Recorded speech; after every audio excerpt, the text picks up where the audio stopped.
Bismillahirrahmanirrahim. Assalamualaikum warahmatullahi wabarakatuh.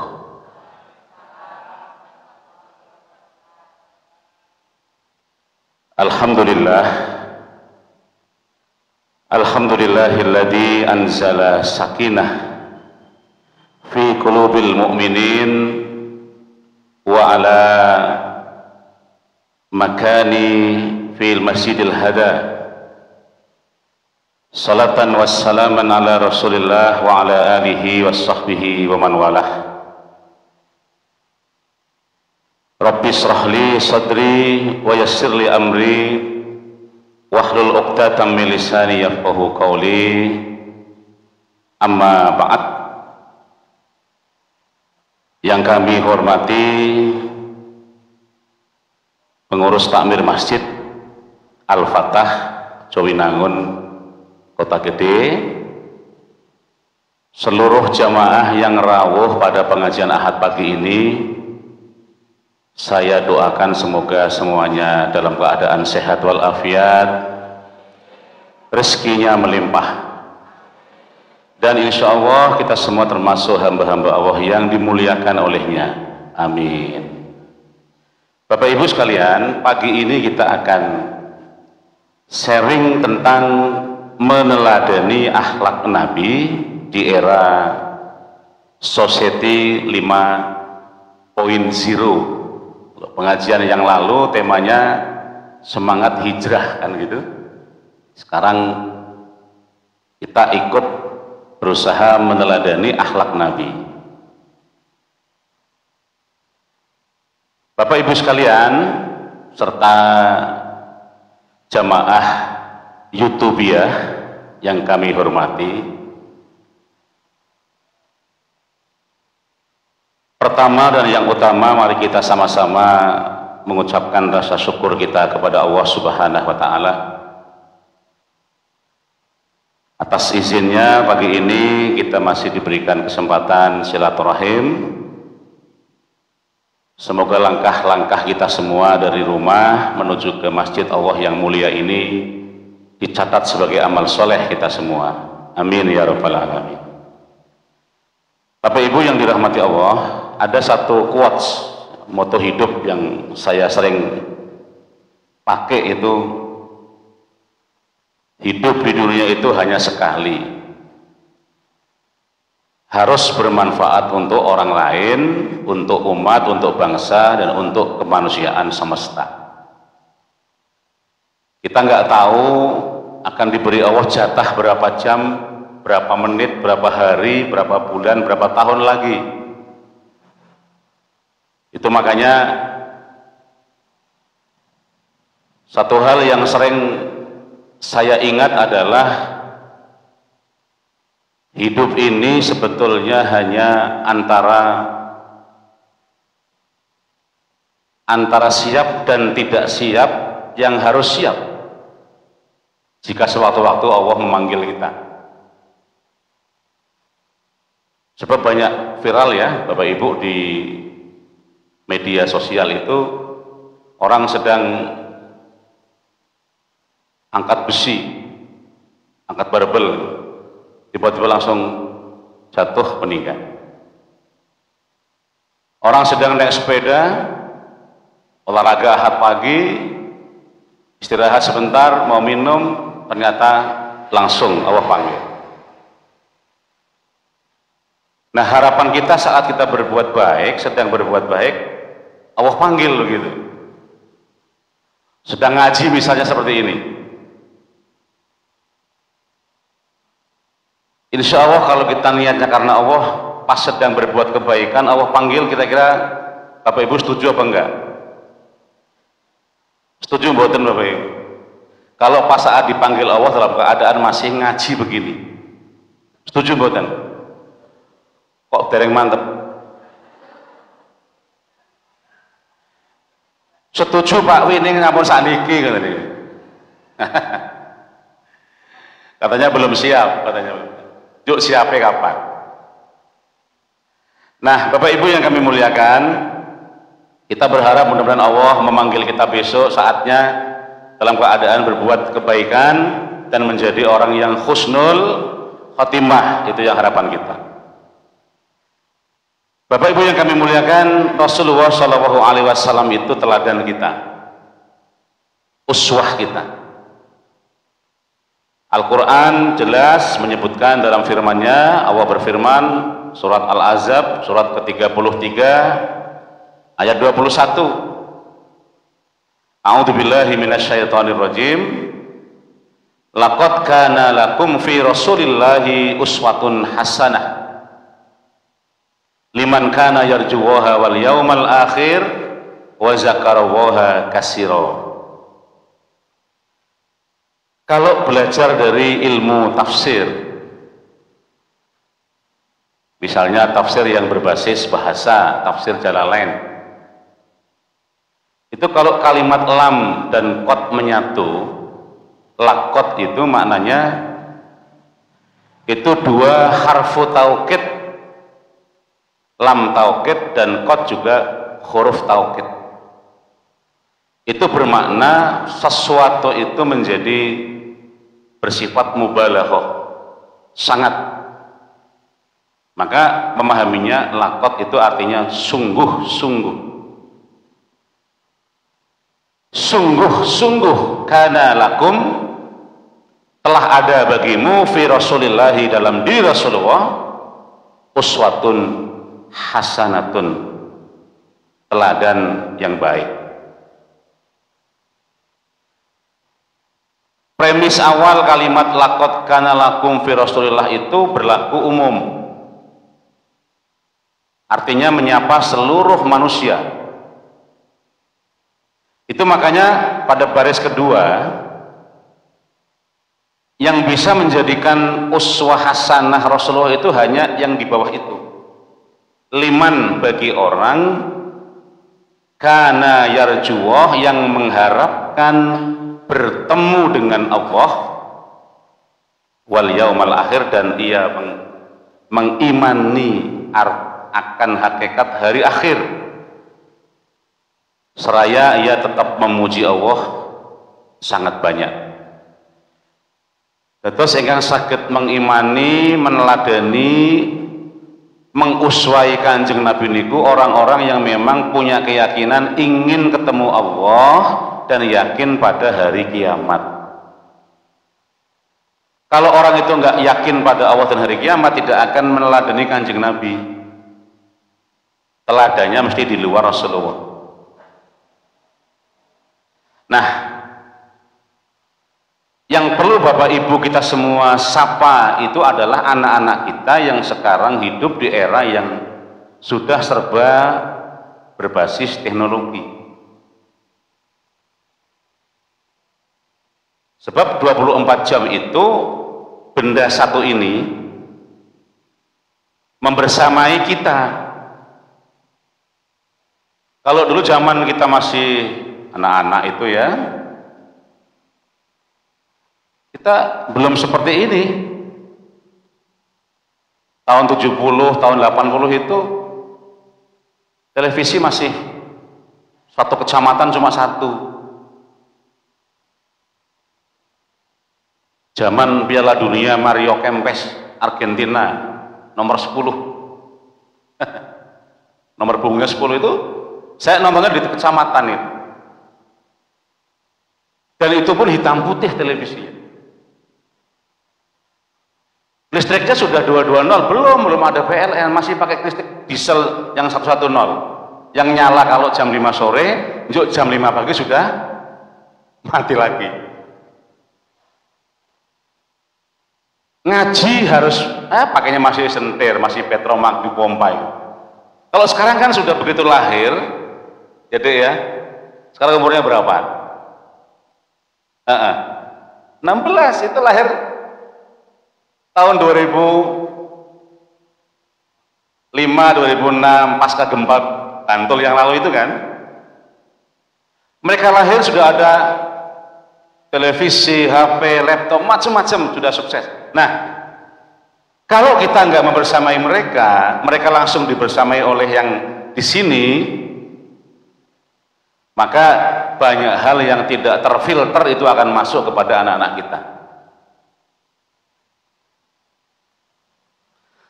Kadang-kadang muncul gambar-gambar yang di luar ekspektasi kita kan, yang tidak layak untuk dilihat oleh anak-anak kita. Muncul lagi kekerasan. Kemarin viral toh, pas saat memperingati Hari Guru itu, muncul ada anak yang di pesantren dipukul-pukul oleh temannya sendiri di kamar asrama. Mungkin Bapak Ibu telah melihat videonya. Betapa bullying itu sudah terjadi di kamar asrama. Nah, kalau begitu kan berarti kekerasan. Ya.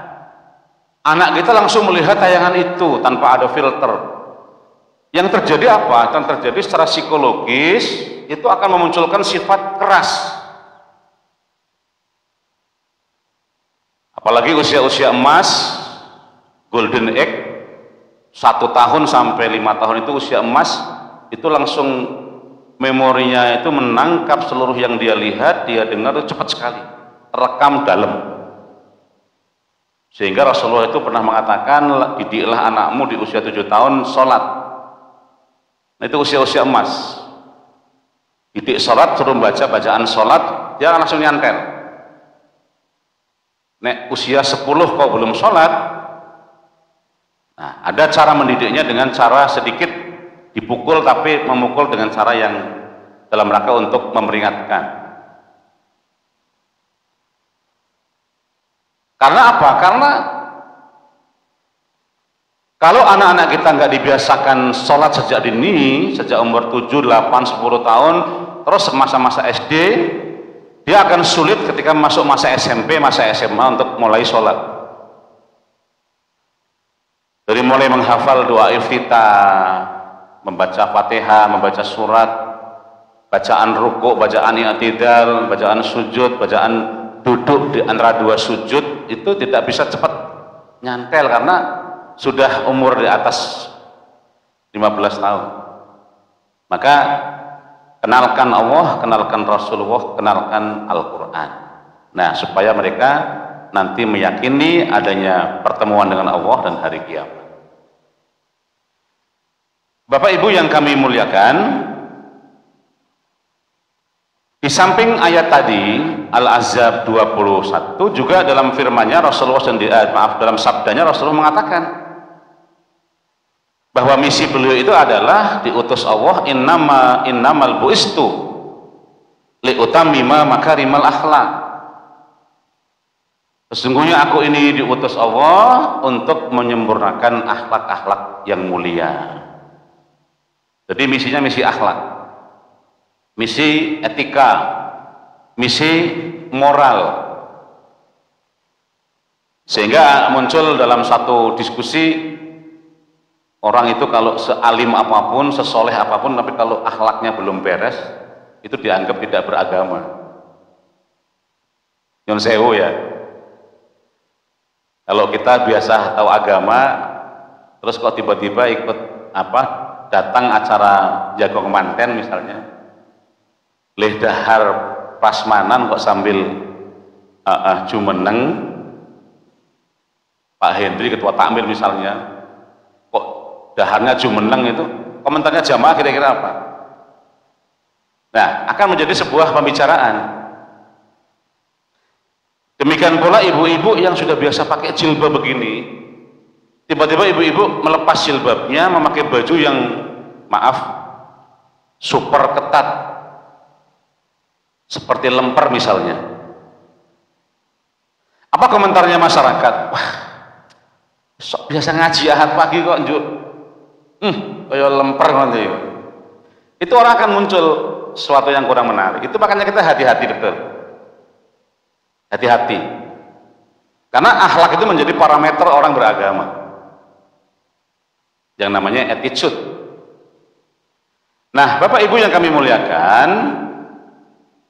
salah satu kepribadian Rasulullah Shallallahu Alaihi Wasallam yang disebutkan Allah dalam surat At-Taubah 128 adalah beliau itu sangat cinta dan sangat mengharapkan agar kita umatnya itu tidak masuk neraka. Coba perhatikan ayat itu. Laqad ja'akum rasulun min anfusikum azizun 'alaihi ma 'anittum harisun 'alaikum bil mu'minina raufur rahim. Kembali menggunakan kalimat lam dan kot, lakot. Coba diulang lagi. Tadi lakot kana lakum, sekarang lakot ja'akum. Sungguh telah datang pada kalian rasulun, seorang rasul, yaitu Rasulullah SAW. Min anfusikum, dari kaummu sendiri. Beliau punya kepribadian terasa berat, azizun alaihi ma'anittum, terasa merasakan berat penderitaan kaumnya. Harisun alaikum, beliau sangat menginginkan supaya kita itu beriman, keselamatan kita, supaya besok meninggal dalam keadaan husnul khotimah, masuk surga bersama-sama beliau. Dan sangat amat belas kasihan kepada orang-orang mukmin. Jadi beliau itu sosok yang memang wajib kita teladani, karena beliau sendiri besok, saya kepingin umatku itu semuanya masuk surga bersamaan. Itu sehingga ketika beliau menjelang wafatnya, yang diingat cuma satu, kita, umat beliau. Ummati, ummati, ummati.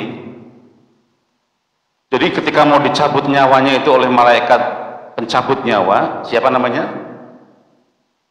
Israel atau Zabaniyah sebutannya. Itu Rasul pernah mengatakan, bagaimana dengan umatku ya Israel? Jadi masih ingat kepada kita umatnya, padahal kita belum ada waktu itu. 15 abad sebelum kita itu ada, Rasul sudah mencintai kita, mengharapkan kita supaya selamat semua. Maka di Al-Quran disebutkan kepribadian Rasulullah yang sangat cinta kepada kita, umatnya. Itu makanya kalau Rasulullah disebut asmanya, kita wajib mengucapkan sallallahu alaihi wasallam. Rasulullah Muhammad sallallahu alaihi wasallam, karena kita sudah betul-betul dikehendaki Rasul supaya selamat semua sampai surga besok. Tidak ada ketinggalan, semua umatnya masuk surga. Masih ingat Bapak Ibu kisah tentang beliau setiap hari memberi makan bubur kepada siapa? Orang Yahudi yang kebetulan buta. Tiap hari disuapin, meskipun sang Yahudi tadi itu sambil ngomel-ngomel, ngonek-ngonek Kanjeng Nabi. Itu disuapin, tapi ya pagi itu ngomel-ngomel, mengata-ngatakan jelek ke Rasulullah. Tapi Rasul cuma mendel mawon, cuma diam. Sampai akhirnya suatu hari Rasulullah meninggal dunia, dan tidak ada yang hadir untuk menyuapi si Yahudi itu sampai beberapa hari. Nah, qadarullah, Abu Bakar bertanya kepada Aisyah putranipun yang kebetulan istri Rasulullah, ya Aisyah, adakah sunnah Rasulullah yang belum Abi ini kerjakan sepengetahuan kamu nak? Adakah kebiasaan Rasulullah yang belum pernah Abi kerjakan sepengetahuan kamu, wahai Aisyah anakku? Apa jawaban Siti Aisyah waktu itu? Ya Abi, tampaknya semua sunnah-sunnah Rasul sudah panjenengan amalkan, sudah panjenengan lakukan. Tetapi ada satu hal ya Abi yang belum panjenengan amalkan, yaitu datang ke pojok pasar Ukas itu menyuapi seorang Yahudi yang buta. Kaget Abu Bakar. Oh, ada ya kebiasaan Rasul seperti itu? Iya Abi. Akhirnya pagi hari Abu Bakar datang ingin menyuapi bubur pada si Yahudi yang diceritakan oleh Aisyah. Ketemulah si Yahudi tadi itu, kemudian disuapin bubur. Dasar si Yahudi, begitu Abu Bakar nyuapin, tidak berterima kasih tapi langsung ngomel-ngomel. Kasar sekali kau, kok enggak seperti yang biasa nyuapi aku hari-hari. Tapi memang aku juga ingin bertanya, kenapa yang biasa nyuapi aku kemana? Ini nggak pernah hadir. Kok ini kok ada lagi yang nyuapin, tapi berbeda cara menyuapinya kepada Bapak Ibu nyun sewu. Abu Bakar tadinya menutup diri, nggak mau cerita. Tapi lantas kemudian beliau nggak kuat sambil karena diomel-omeli yang cukup keras oleh si Yahudi. Hanya Abu Bakar cerita, ya. Orang yang biasa nyuapi bapak sudah meninggal seminggu yang lalu.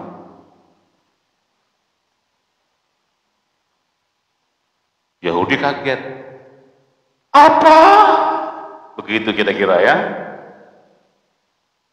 Oh jadi kamu bukan orang yang biasa nyuapin aku itu ya, pantesan kamu kasar sekali. Kok mirip seperti Muhammad itu yang sudah gila mengajarkan agama yang gak jelas. Coba, masih nyebut-nyebut kata-kata Muhammad di depan Abu Bakar. Kan Abu Bakar sedih itu. Maaf Pak,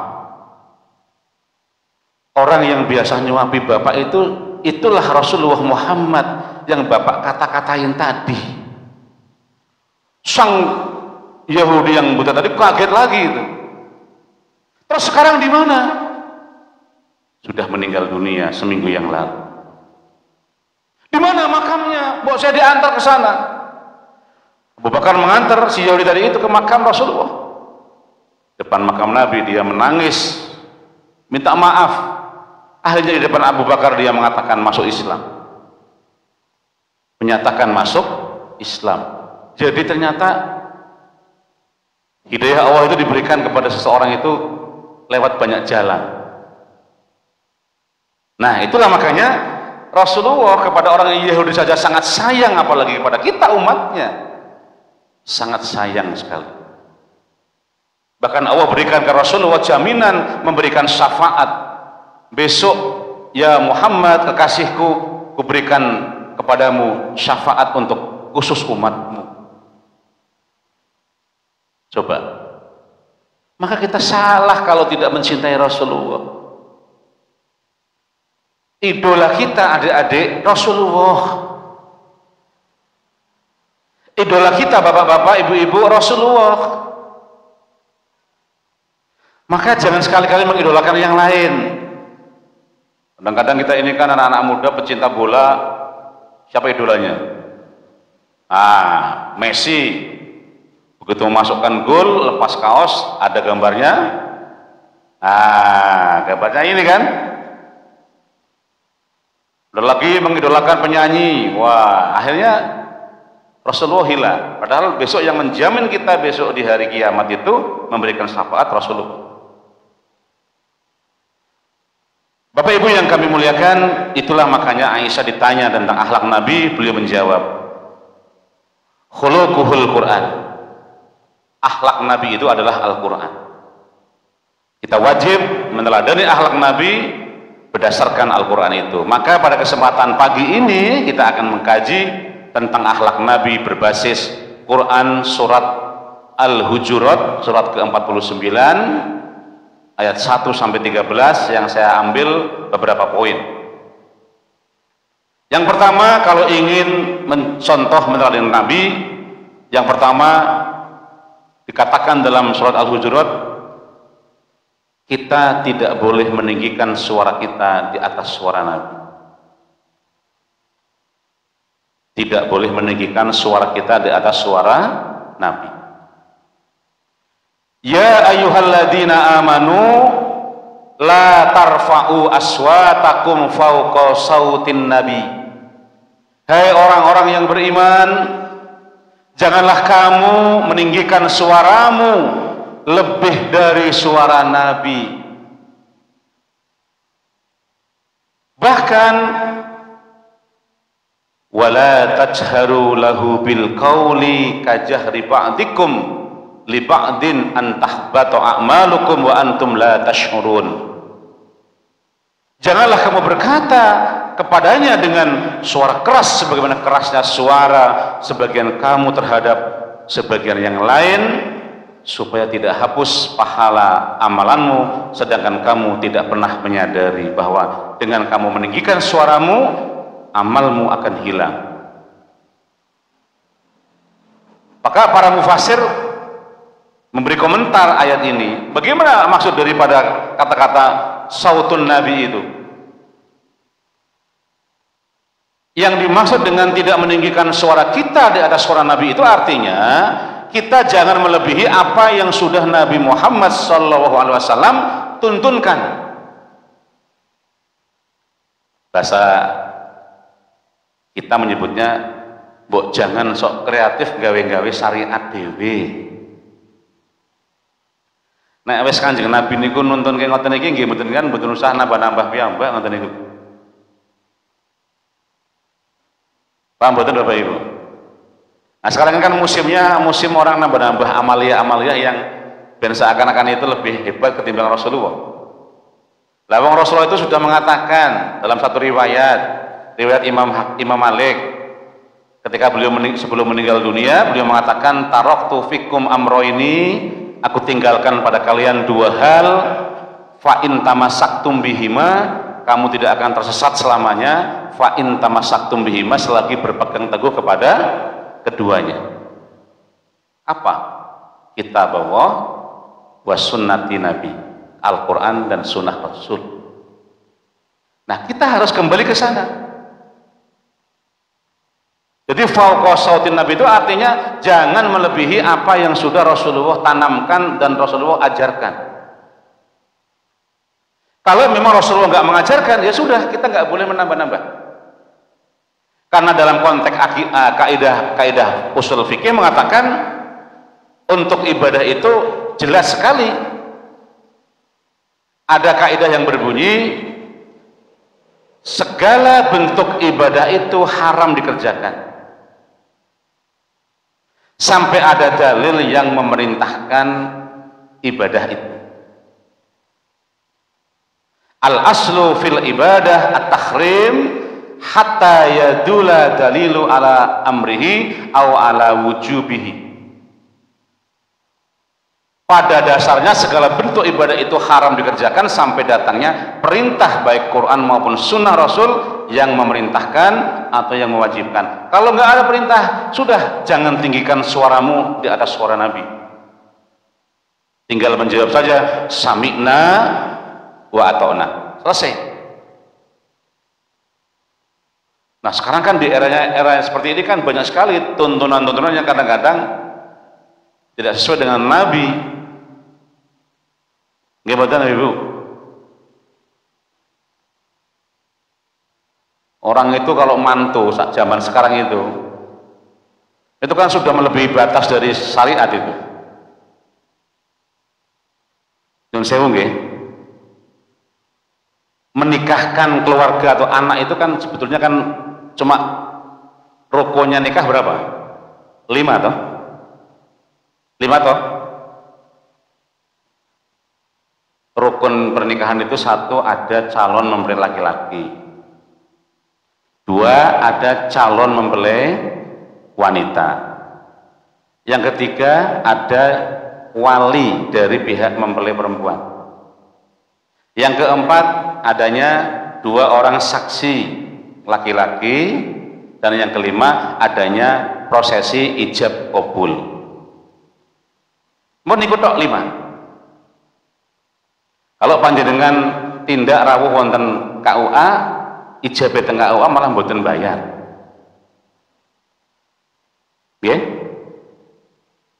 Artinya hanya membayar administrasi berapa itu? 600.000 berapa ya? Tapi ada yang mengatakan gratis soal itu. Mau dibayari Basnas, Palazis katanya. 5 rukun pernikahan itu kan enteng Bapak Ibu. Yang berat apa biasanya orang menikah itu? Pasca tasakurannya toh, walimahannya toh, apa yang dibayangkan? 1, harus buat kepanitiaan. Dibayangkan panitianya mau tamu itu berapa orang. Njuk engko nceragami bajunya, njuk nyewa gedung, pesen catering, dibayangkan sampai berjuta-juta. Njuk akhirnya apa? Karena sudah kadung mengeluarkan uang banyak, terus buat kelentong di depan supaya orang pada nyumbang. Itu sebetulnya bukan tuntunan agama Islam. Justru tasyakuran walimah itu yang cukup sederhana. Pernikahannya sederhana, tasyakuran sederhana, umumkan pada masyarakat, diiklankan bahwa ada pernikahan supaya tidak menjadi fitnah. Sudah itu saja. Tapi kemudian orang kebanyakan meninggikan suara di atas suara Nabi, mengadakan acara mantenan besar-besaran sampai akhirnya apa? Mubazir. Kita datang masuk, banyak hidangan. Kita ambil semua yang ada di gubuk-gubuk itu. Dari mulai napa Bu? Somai. Napa malih Pak? Oh, supa. Lajeng ada lagi batagor. Napa Pak? Wah, empal gentongan itu. Semuanya dicoba. Gongnya nanti makan nasi toh. Ngambilnya juga nun sewu, agak kemaruk itu. Begitu mojok di pojokan, duduk kemudian baru makan 1-2 sendok wes meleleh. Dibawa pulang betul ngoten iki. Ya nggak mungkin lah. Njut termodel kemana ini? Sudah ditaruh di bawah kursi. Mubadir betul ngoten itu.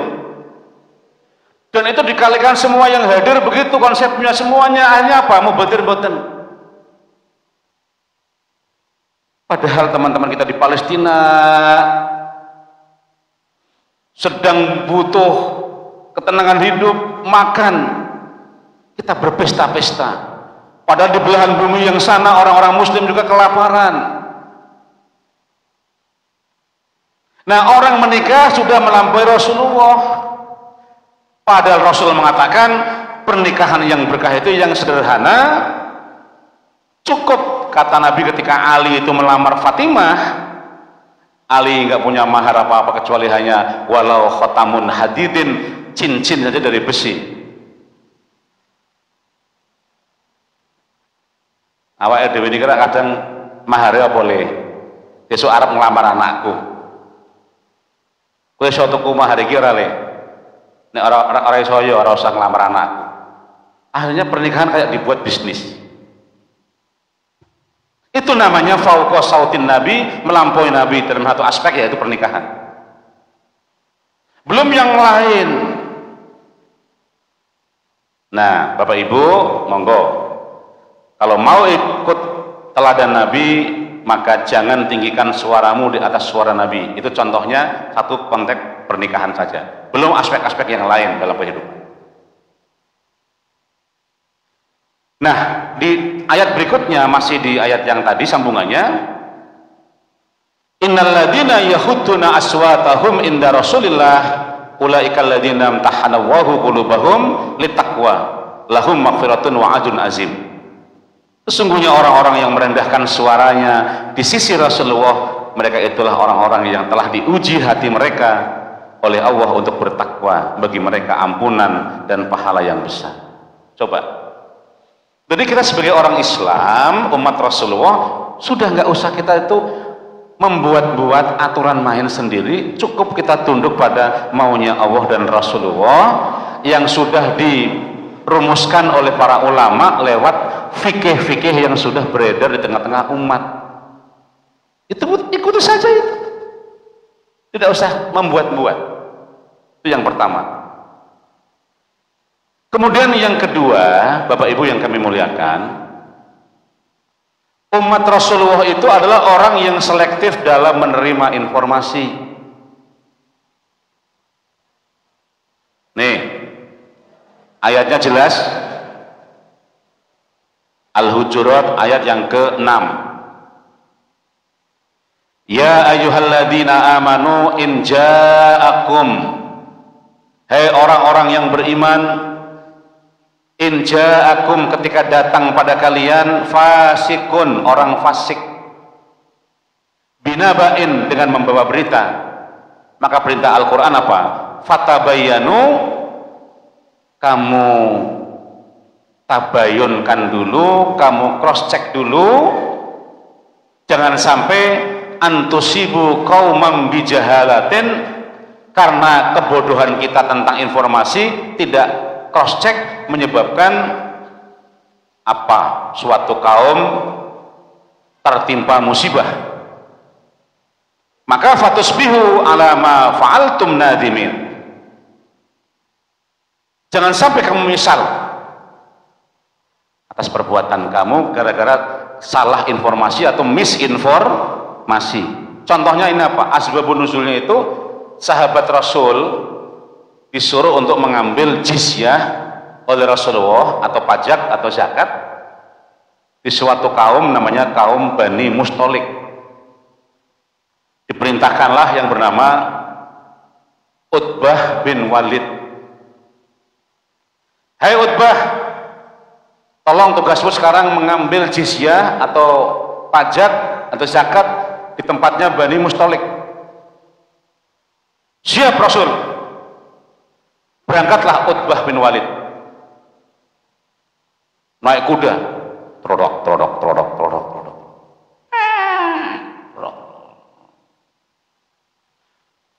sampailah di atas bukit.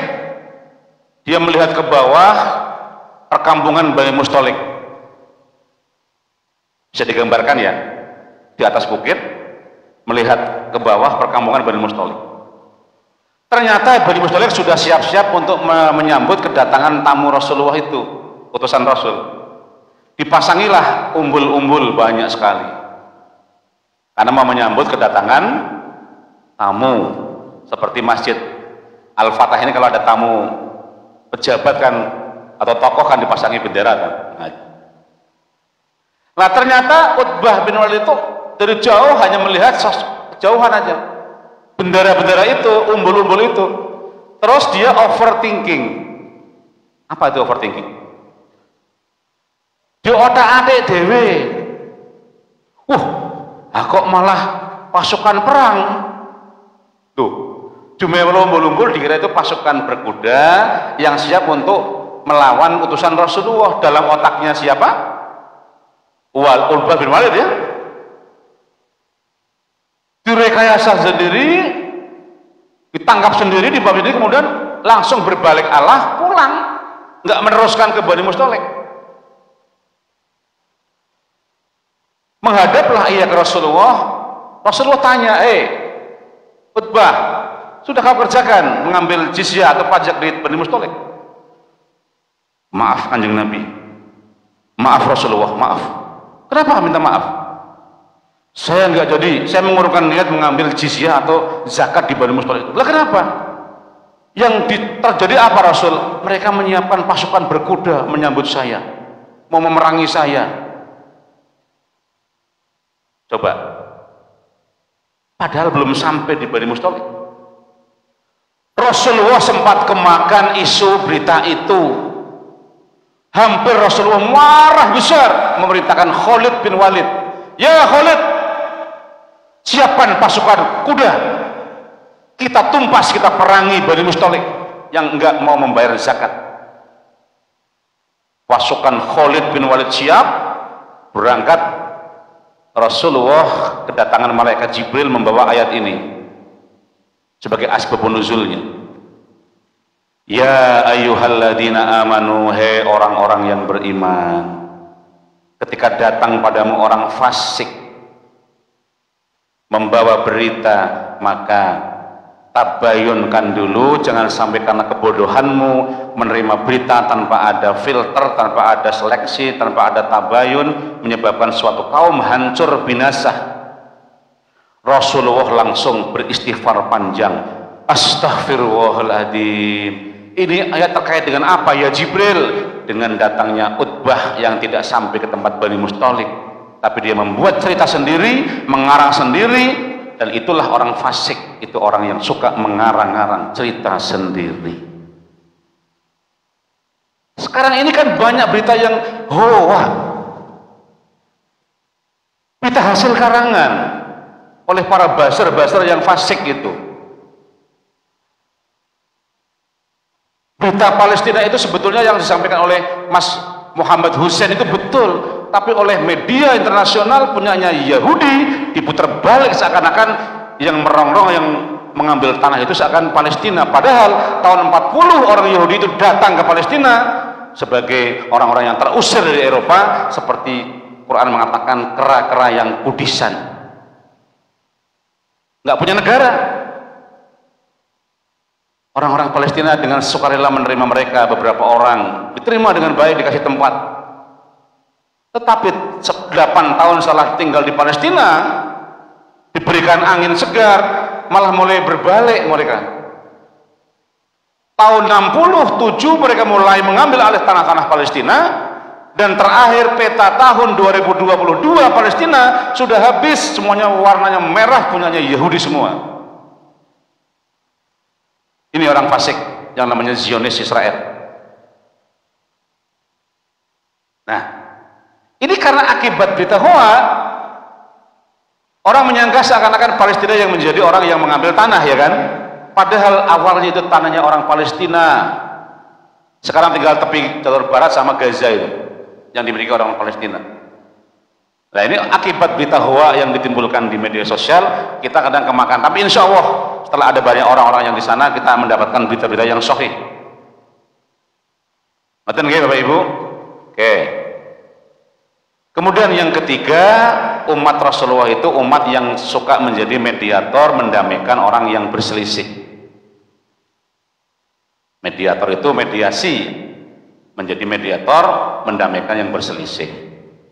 Wa in ta'ifatani minal mu'minina iktatalu fa aslihu bainahuma. Kalau ada dua golongan yang orang mukmin berperang, maka damaikanlah antara keduanya. Jika salah satu dari kedua itu berbuat aniaya, maka perangilah mereka sehingga ikut atas perintah Allah. Jika golongan itu telah kembali kepada Allah, maka damaikanlah keduanya dengan adil, dan berlaku adilah, sesungguhnya Allah menyukai orang-orang yang berlaku adil. Terus pengikut Kanjeng Nabi itu harus mengikuti konsep Nabi, yaitu suka mendamaikan orang, tidak malah ngompor-ngompori orang. Sesama muslim bersaudara. Sesama muslim harus saling menguatkan, taqawi, saling menguatkan, tafahum, saling memahami, ta'awun, saling tolong-menolong. Kan begitu. Jadi enggak berpecah belah, tapi menyatu dalam satu ikatan. Lantas yang keempat, apa ciri-ciri umat Rasulullah? Nah, suka mengeratkan persaudaraan. Di ayat yang ke-10 di surat yang sama Allah sebutkan innamal mu'minuna ikhwatun fa aslihu baina akhawaikum wattaqullaha la'allakum turhamun. Sesungguhnya orang-orang mukmin adalah orang bersaudara, karena itu damaikanlah antara kedua saudaramu dan bertakwalah kepada Allah supaya kamu mendapatkan rahmat. Jadi mendamaikan, tidak malah mencerai-beraikan. Kita bersatu padu. Ning saat ini malah kebalik, bersatu padu. Mirip gitu Bapak Ibu-ibu. Bersatu padu apa bersatu padu? Harusnya bersatu padu. Tapi kadang-kadang kita bersatu meng padu. Bahasa Jawa ini, padu itu bahasa Jawa. Saling olok-olok. Enggak boleh. Harusnya bersatu ya padu. Makanya kemudian di poin yang kelima, tidak saling merendahkan orang lain. Nih, cetok di ayatnya nih. Ya ayyuhalladzina amanu la yaskhar qaumun min qaumin. Hei orang-orang yang beriman, janganlah suatu kaum mencaci maki, mengolok-olok kaum yang lain. Asa ayyakunu khairan minhum, boleh jadi orang yang diolok-olok jauh lebih baik ketimbang yang mengolok-olok. Termasuk ibu-ibu. Wala nisaun min nisain. Janganlah perempuan-perempuan mengolok-olok perempuan yang lain. Asa ayyakunna khairan minhunna, boleh jadi orang perempuan yang diolok-olok lebih solihah ketimbang yang mengolok-olok. Ngaji kok jilbabe iku terus. Iku lho ibu itu. Jangan sampai muncul kalimat begitu, Bu. Ya. Jangan sampai muncul kalimat begitu. Atau kita semua kadang-kadang merendahkan orang lain. Aku nek weruh bapak iku kok mek klambine kok iku-iku terus toh. Nah. Itu lagi. Bu, Pak, suatu kaum dilarang mencaci maki, mengolok-olok kaum yang lain, ibu-ibu dilarang mengolok ibu-ibu yang lain. Karena nun sewu, termasuk wala talmizu anfusakum wala tanabazu bil alqab. Ini contoh yang paling bagus. Jangan pula kamu mencela dirimu sendiri. Janganlah kamu memanggil panggilan yang dengan gelar-gelar itu orang lain menjadi marah, menjadi tidak nyaman. Sudah tahu orangnya itu kurus, dipanggil mas biting. Sudah tahu temannya itu agak sedikit apa ini hidungnya karena polip ya, bindeng gitu. Buat main-main itu. Mas, Mas gua arep ning endi? Terus menggoda begitu. Jangan, nggak boleh. Kelemahan, kekurangan orang lain jangan kemudian diangkat-angkat seperti itu. Karena kita pun nggak nyaman kalau kekurangan kita diangkat-angkat gitu. Gimana? Nah, nek memang dijiwit rasane sakit ya aja sok jiwit. Kan begitu? Nek memang dipukul itu sakit ya jangan suka memukul. Itu namanya tahu diri. Maka kalau ada orang masih merendahkan sesama muslim dengan menyebut-nyebut kalimat-kalimat yang nggak nyaman, padahal sudah jelas bi'salismul fusuku ba'dal iman, seburuk-buruk panggilan itu panggilan sesudah beriman.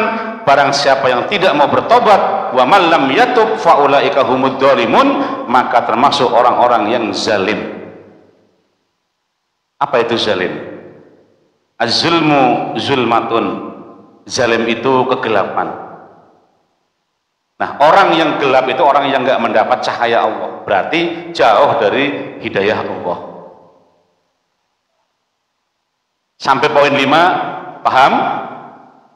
Lanjut. Poin yang ke-6.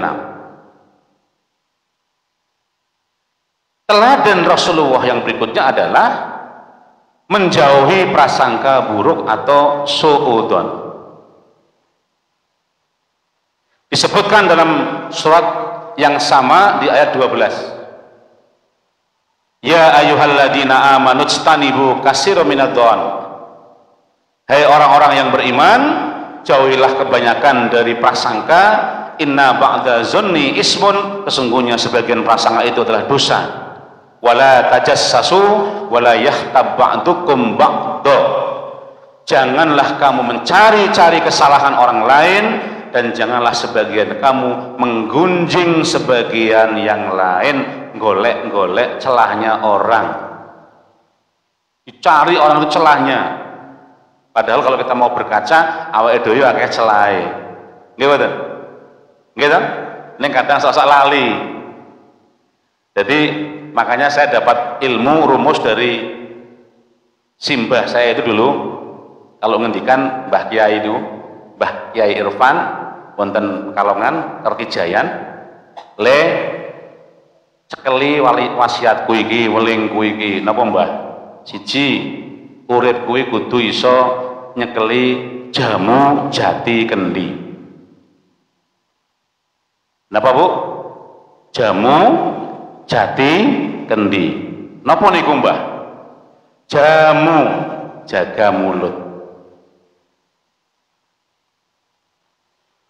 Mulut jangan diobral, kabeh dikomentari.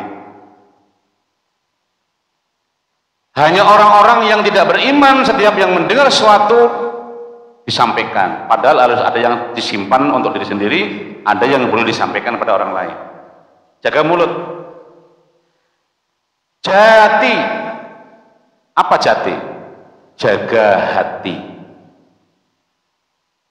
Kendi, kendalikan diri. Jadi Simbah mengatakan begitu. Jamu, jati, kendi, jaga mulut, jaga hati, kendalikan diri. Jangan suka berprasangka buruk atau suudzon pada orang lain. Yang dibangun nalar positif, Bapak Ibu. Nalar positif. Sebab kalau semua yang kita lihat itu menggunakan kacamata negatif, kita hidup akan capek ngurusi orang lain terus, sementara kita nggak pernah bermuhasabah diri, nyangkane awake dhewe iki apik dhewe. Nggih mboten? Nggih toh? Mula sekali-kali memang bercermin, dicermin, cermin. Oh iya aku ya akeh salahe kok. Kok ngopak ndadak ngomongi wong. Aku dhewe ya kadang salate ya ora 5 waktu to ya bolong-bolong. Ngopo kok aku ndak ngomel-ngomel ngomongi tanggaku? Kan begitu. Aku dhewe kadang ya maca Qur'ane ya isih gelaputan-gelaputan ora iso apik. Ngopo aku ngomentari kancaku sing maca Qur'an isih pating blangsur ora jelas. Bercermin begitu mestinya. Sehingga akan muncul sifat positive thinking. Oleh karena itu maka dalam pandangan Allah di poin yang ke-7 ini, di ayat yang ke-13 Allah jelaskan, ya ayuhan nas. Kalau tadi berkali-kali ya ayyuhalladzina amanu, ya ayyuhalladzina amanu, ya ayyuhalladzina amanu. Sekarang yang ke-13 ini di Al-Hujurat Allah berfirman, ya ayyuhan nas, wahai manusia. Inna khalaqnakum, sesungguhnya kami telah menjadikan kalian semua min dakarin dari laki-laki, wa unsa dari perempuan, wa ja'alnakum syu'uban, kami jadikan kamu semua bersuku-suku, wa qabaila, berbangsa-bangsa, lita'arafu, untuk saling mengenal. Ingat, inna akramakum indallahi atqakum, sesungguhnya yang paling mulia di sisi Allah itulah orang yang paling bertakwa. Innallaha alimun khabir, dan Allah Maha mengetahui, Maha mengenal mana yang bertakwa, mana yang tidak, itu yang tahu hanya Allah. Jadi nggak boleh kita menghakimi orang lain. Wong kita sendiri kan takwanya belum tahu, yang tahu hanya Allah. Gitu?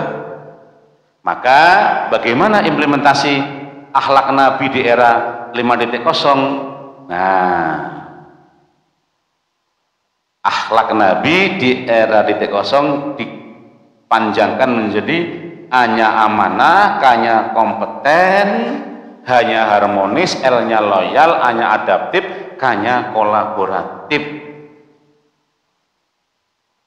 Apa itu Pak Wiharto? Amanah.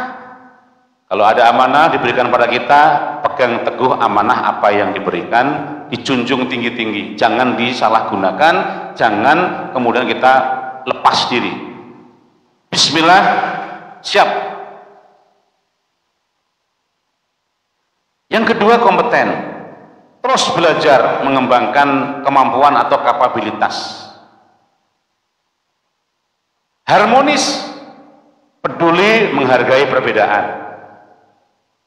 Kita tahu fikih itu beragam, Bapak Ibu. Tidak usah kita saling menyalah-nyalahkan. Oke? Jangan menyalahkan. Karena fikih itu beragam. Kalau di masjid jamaah Al-Fatah ini ada yang berbeda dengan yang lain, lebih baik diskusikan pelan-pelan, tapi tidak usah saling menghakimi. Karena fikih itu beragam. Oke?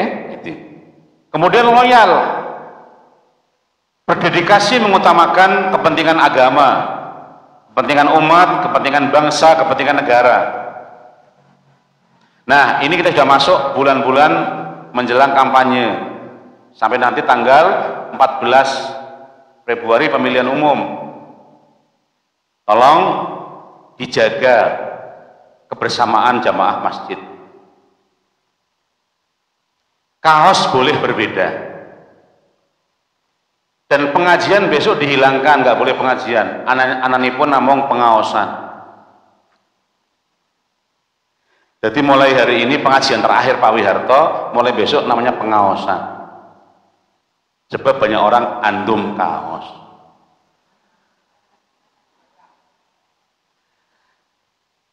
Diparingi kaos purun mboten panjenengan. Ya purun mawon diparingi kok. Ning soal nanti jenengan menentukan, yang tahu jenengan piyambak kok nggih. Gitu? Udah itu aja. Ning nggak usah terus kemudian saling gontok-gontokan demi kepentingan agama, umat dan bangsa negara ini. Kita jadikan pengalaman-pengalaman negara-negara yang pecah itu jangan sampai terjadi pada negara kita ini. Kita harus solid, NKRI supaya istiqomah, utuh, kesatuan bangsa dijaga. Karena kalau sampai friksi terjadi, mahal biayanya Pak. Jangan sampai. Kita mengharapkan bangsa ini bangsa yang baldatun thayyibatun warabun ghafur. Pemilu monggo diadakan, pemimpin muncul silakan, tapi rakyat warga bangsa ini harus istiqomah, bersatu padu. Loyalitas dijaga. Adaptif, terus inovatif. Antusias sebagai orang beriman dalam perubahan zaman, tasdid, ikuti perkembangan zaman. Yang terkait ibadah dan tauhid, istiqomah kembali pada Quran dan Sunnah. Yang terkait dengan muamalah duniawiyah, silahkan ikuti inovasi-inovasi kemajuan bangsa, kemajuan zaman.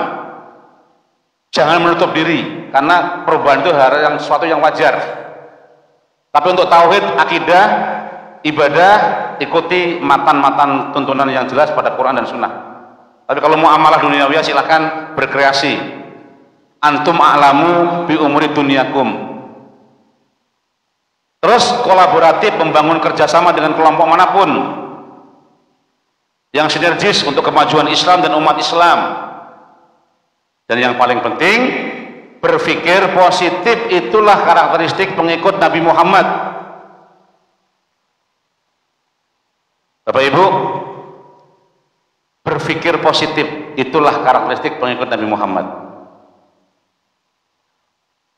Nah, nyuwun sewu, saya berdiri. Ini orang-orang yang pesimis suudon, itu yang husnudon. Nyuwun sewu nggih. Orang-orang yang optimis melihat gelas. Ini kalau saya ambil paruh, nggak ada airnya misalnya. Paruh. Orang yang optimis mengatakan gelas itu berisi separuh air.